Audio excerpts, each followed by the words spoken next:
একটি ছাগল ও একটি শিয়ালের গল্প। একদিন বনের মধ্যে একটি শিয়াল ঘুরে বেড়াচ্ছিল।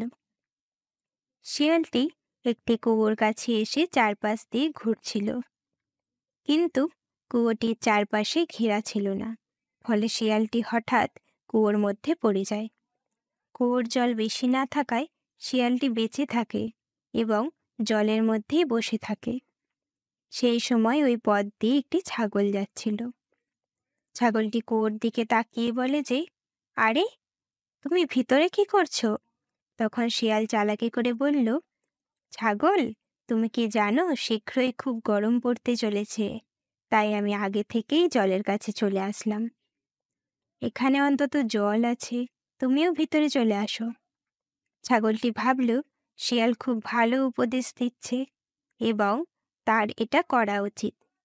এবার ছাগলও কুয়োর ভেতর ঝাঁপ দিল। ছাগল নিচে আসার সঙ্গে সঙ্গে শিয়াল ছাগলের ওপর পা দিয়ে কুয়োর ওপর উঠে পড়ল এবং ছাগলকে বলল, বিদায়, আমি তাহলে আসি।